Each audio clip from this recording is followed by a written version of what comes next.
Welcome back to the Balance HI podcast. I'm your host, Sammy Lugine.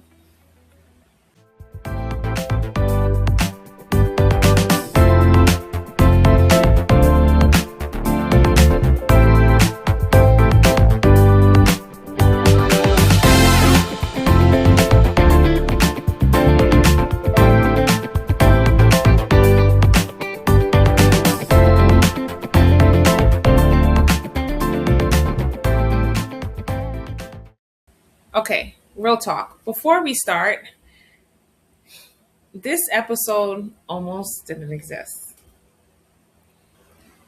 I recorded this whole thing back in quarter one, right after the day 2 of the Haney's middle manager training. It was fresh. It was funny. It was pretty fire, if I must say. And then I was cleaning up my phone, trying to make space to record more of these videos, feeling productive, feeling organized. And I deleted a good amount of my pre-recorded podcast episodes. Gone, vanished, vamoose into the digital void, into the abyss.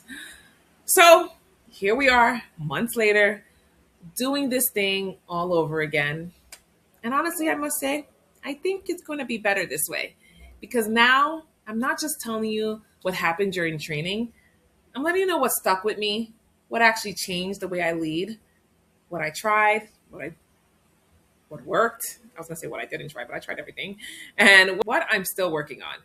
Now, day 1 of the training was the Leadership Olympics. Day 2 was the Finance Marathon meets HR Jeopardy with a sprinkle of why does middle management do everything? Again. And here's the thing about time. It's the best editor there is. Back in quarter 1, I was hyped on new information. Now, half a year later, I can tell you which parts of the training actually followed me into my day to day. And consider this the director's cut.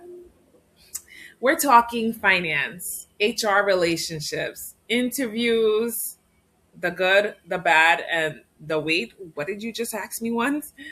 Coaching, performance, documentation, accountability. Accountability. And what it really means to sit in the middle between staff, leaders, finance, HR, patient care, and still be standing months later. I can't believe I'm doing it. I'm still here. Let's get into it. Let's start here because 6 months ago, I sat in that Teams conference video meeting and finance hit me like nobody trained me for it. Like it just hit me hard. No warm up, no appetizers, at least some appetizers. Straight into budget forecasting, labor costs, margins, targets, and where the money goes in a hospital that never sleeps. So, finance is the Rihanna of leadership topic. It doesn't show up every day, but when it does, you better pay attention. I saw you girl at that Jay-Z concert. No, I wasn't physically there. I saw it on the gram. Here's what's interesting looking back. At the time, I nodded my head along with all the vocabs, budget season, FTEs, overtime, productivity. We say it casually. I know I do. We look at the spreadsheet. I don't do that. And we even update them. But now, months later, into actually using it, I can tell you, understanding it is a completely different beast from skill and actually surviving it. Healthcare budgeting isn't just math. It's not green and red numbers on a screen. It's people, it's patients, it's outcome, it's equity. Those PDFs and dashboards translate into who gets hired, who gets cut, who gets resources, who gets stretched thin, who gets burnt out, who stays, and who quietly leaves. Now, here's my reflective gut check for you. Months later, you cannot talk patient-centered care if your staff is drowning. You cannot preach patient excellent experience if your team is burnt out and feel unsupported. and mentally checked out faster than a contestant on night one of a reality show. Budgeting reveals priorities, and this training made me ask a question I'm still asking today.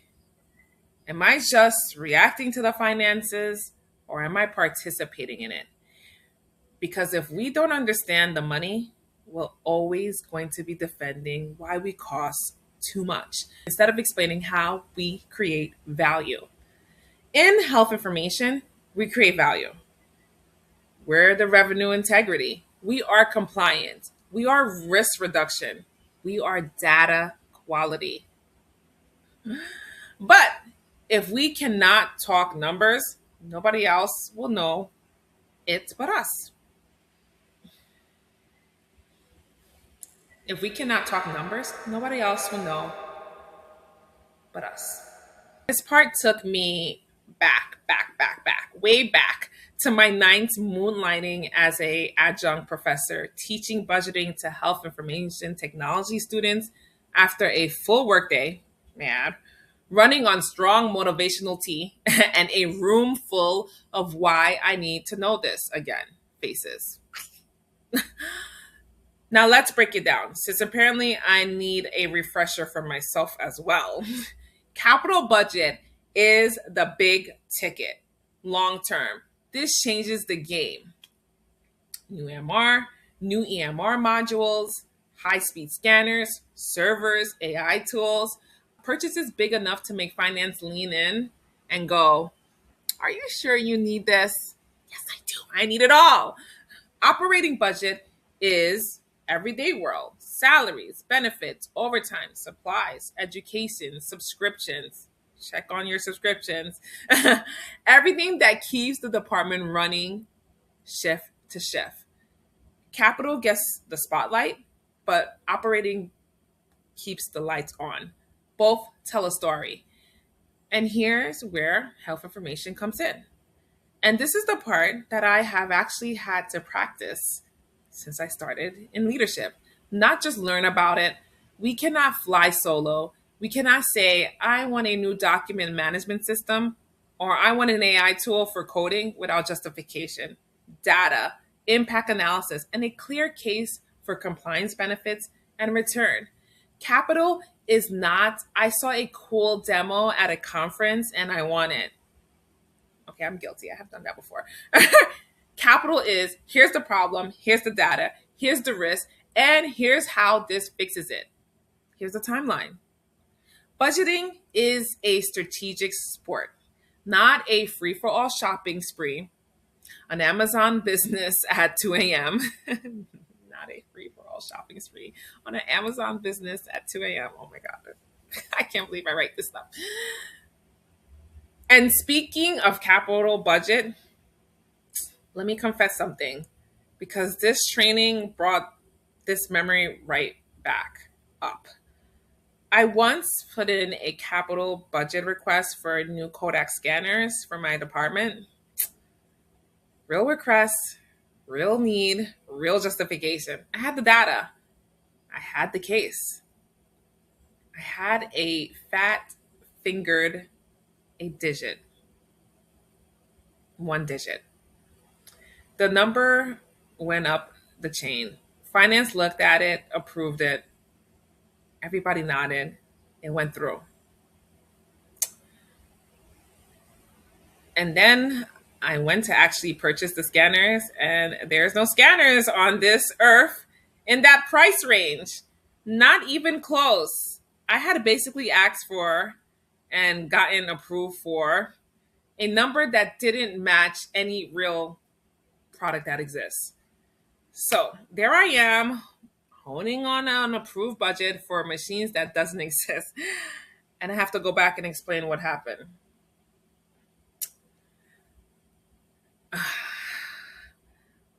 That's the moment this training's whole capital budget requires precision. Lesson landed for me in a real life way. It's not just about justification and data.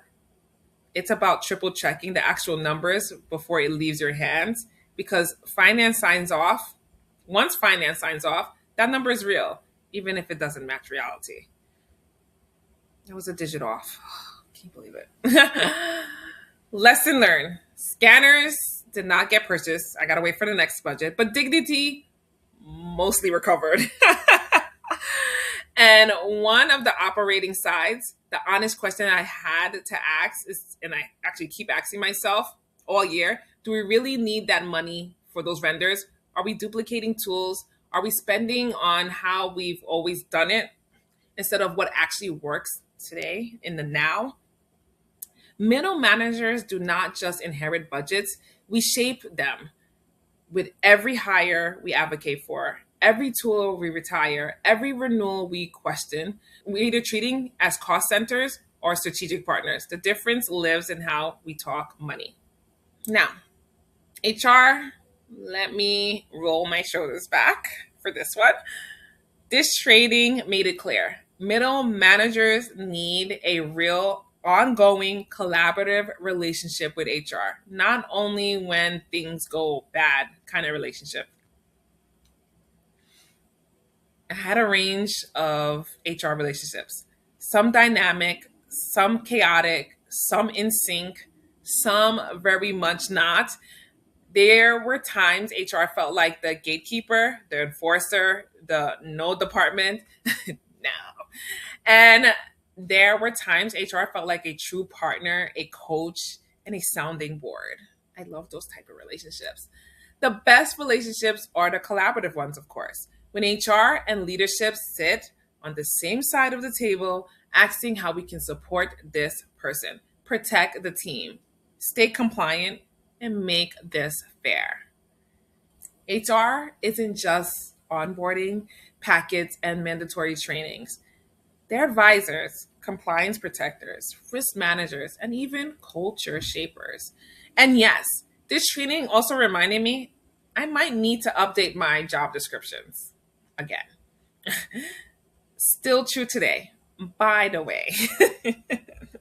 Very still true today. Middle managers evolve, departments evolve, technology evolves, expectation evolves. But job descriptions, they don't always move that fast. I would know. You ever read a job description and think, this is cute, but this is 40% of what I actually do? Exactly. That's what I'm talking about. HR partnership is how we fix that. When we're stuck, unsure, or too emotional or too emotionally close to a situation, HR should be the safe place to say, here's what I'm seeing, here's what I'm feeling, here's the impact, and what are my options that keep us legal, ethical, and humane. That's mature relationship. Not I'm going to wing it and hope for the best. That's the worst kind of strategy, FYI. Plot twist. The girl who let her sneakers collect dust in the back, and I brought the receipts? Can't believe I did that. The couch and I had a beautiful relationship, but it was making me soft, slow, and salty, so I broke up with it. Enter Strong Strides, my mindful runner's journal, and my new toxic trait, because now I cannot run without writing it down, like it owes me money. Track your runs, my numbers climb, my ego climbs with them. Honor your recovery. I rest like it's my full-time job. Keep moving forward, and I'm not walking back. I am not chasing the body I used to have. That girl has retired. I am building the upgrade. So lace up, write it down, and try to keep up. Let's go. So grab your copy of Strong Strides, Runner's Journal by Andres Ravel. Link is in the show notes. Okay, back to training, and not the marathon kind. This section had me nodding, smirking, laughing, and reliving some of my own past interview experience that felt like deleted scenes from a medical drama. The training walked us through what can I ask, which you should know by now if you're a seasoned leader, but of course, if you're new, what's off the limits? How do we stay compliant? And how do we adopt to virtual interviews? I love virtual interviews for the first round, of course, of interviewing. They save time, save energy, save people from getting lost through three elevators and two coordinates trying to find the HR department. Then came my favorite part, recruitment law Jeopardy. Sample questions flashed on the screen, the kind that makes an entire room collectively wince, like watching someone reaching for a note that was never in their range. When did you graduate from high school? Are you a US citizen? Where's your name from? Absolutely not. Do not pass go. Rewind. Redo. We are not just interviewing, we are representing the organization. We focus on skills, experience, professionalism, judgment, teamwork, and alignment with the mission, not age. I don't care about your age. Your birthplace. I don't care about your birthplace. Your family tree or your identity. What does that tell you? It doesn't tell you anything. If a question feels like curiosity for you, but a risk for them, don't ask it. Now, here's my update since quarter one. I built out that 4-page interview question document I mentioned, wanting to formalize, behavioral. It was based on, technical leadership, problem solving, adaptability, culture, scenario based. It might be slightly intimidating for candidates. You can almost see that it's an interview or defending a dissertation. But I am not using it to grow people for sport. I'm using it, the answers as data actually, patterns, red flags, green flags, and how I want to get to know people, how they are under stress. An interview isn't, can you act perfect for 30 minutes? It's, can I see how you think?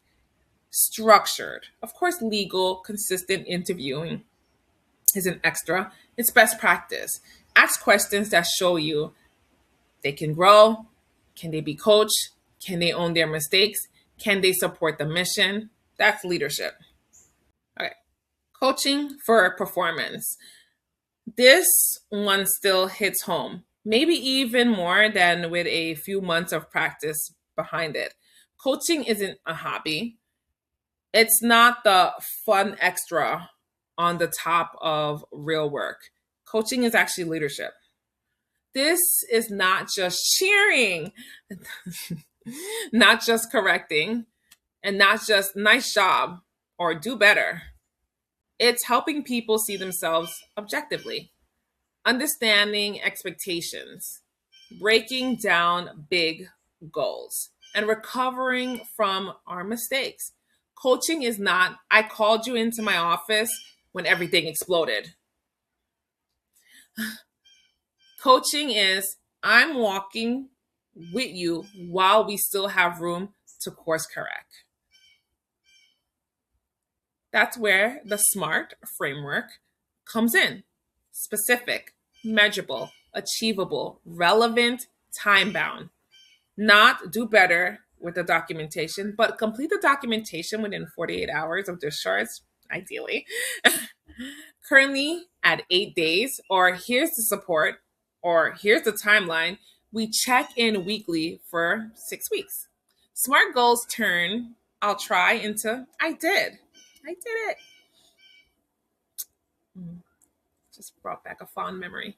Since this training, I've kept asking myself, am I giving people vague frustration or clear directions? Am I assuming they should know better? Or am I setting the standards, explaining the why and the following up consistently? I try my best. Sometimes people do not need coaching, they need clarity. Sometimes it's not that they don't care, it's they don't understand the impact. As middle managers, we live in that tension between understanding why leadership wants something and seeing how it lands on our team. Coaching is where we translate that. We also talked about performance assessments, formal evaluations, check ins, mid years, annuals, and how bias quietly slips in there. Bias does not always come in loud. Sometimes it's who we relate to, whose communication style looks like ours, who we see as easy. Sometimes it's remembering one big mistake and forgetting the steady contributions, or remembering one big win and overlooking the ongoing concerns. Middle managers have to be mindful, measured, and objective. Performance appraisals aren't who do I like the most. No. They're who is meeting the standards, who is exceeding it, and who needs support, who needs correction. I love appraisals personally. Not because they're easy, they're not. Sometimes they're never easy when you're trying to course correct and provide goals, but because they give me a snapshot where, for me at least, where are we as a team? Where am I as a leader? And where are my blind spots? And what am I overlooking? Performance assessments are like mirrors, and I wish I had a mirror prop here. Not just for staff, but for leaders. And good leaders aren't afraid to look, even if they flinch. Okay. Documentation, the holy grail of management, the safety net. Catch me, I'm falling. The paper trail, the show me when the memories are a little fuzzy there. Okay, because I love paper trails, emails. We talk about what happens when disciplinary action doesn't occur, when we let things slide, avoid hard conversations, and tell ourselves, I'll address it next time. And then suddenly it's worse. It's serious. I do not enjoy writing someone up. I think it's a sucky process. It's not the exciting part of leadership, but it sometimes is necessary, not punishment, but to protect the team, the patient, the culture, and the work. Ignoring issues doesn't make them disappear. It makes them grow roots. Being fair, consistent, and clear means documenting what happened when, what was said, and what expectations were set, and what follow ups was agreed on. Not, I feel like you're not committed. But on this date, this happened, and here's the impact, and here's the plan moving forward. I once had to do quarterly evaluations for specific situations just to get things back on track because consistency was the only cure at that time. Paperwork was it? Ugh. If it is not documented, it might as well not have happened. And when things escalate past, we can fix this. The question is always, what's documented? Okay, before we wrap up, everything we just talked about, finance, HR, documentation, coaching, leading in the messy middle, that's exactly what I dig into in my book, Digital Health Navigator. It's written for health information professionals and health leaders who are being asked to do more, lead more, and translate more. Between departments, between people, between the old way of doing things, and where healthcare is actually headed. If today's episode had you nodding along thinking I need this written down somewhere I can actually reference, this is that resource. Digital Health Navigator is available now. Grab your copy and using the link in the show notes and lead your department into a digital era with some actual confidence and clarity. All right, let's close out. That was day 2. Recorded twice, months apart, and honestly, better for it. 3 hours in the classroom, years of lessons compressed, finance, HR, interviewing, coaching, bias, performance, documentation. What's wild about redoing this months later is realizing which parts actually stuck versus which parts were just good in that moment. The budgeting mindset stuck. It's going to have to stick forever. The interview document got built. The coaching conversations got clear. That's the stuff that's real. Middle managers are the glue of the hospital. We hold finances on one side, people on the other, operations in the middle, compliance above, and reality below. We balance budgets, FTEs, schedules, education, performance, morale, and metrics, and still show up for meetings with notes and a smile. We carried it all. We carry it all. But we also have the power to reshape culture through everyday decisions, to support our team better, challenge outdated processes, ask better questions in budget meeting, protect staff from chaos, and protecting patients from fallout. You are not just middle management, okay? You are the hinge that hold the doors between strategy and reality. And if you were listening thinking, I need more of this in my life, I have a toolkit. I've got it for you. You can grab my book, as I mentioned earlier, Digital Health Navigator, for the health information profession or for the health care professional who wants to lead in a digital era with confidence and clarity. I also have a toolkit on Gumroad with templates, workflows, scripts you can actually plug into your real life. Not just fluff, not theory, actually real tools that actually work for me. You can also follow me on TikTok, YouTube, Instagram, and LinkedIn. All three is under Balance HI. If you do LinkedIn, Samantha Lugine, of course.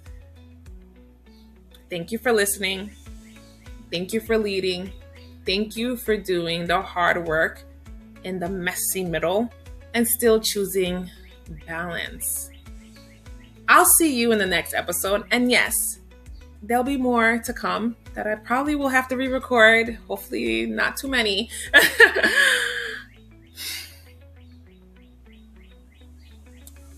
Stay informed, stay empowered, and stay balanced.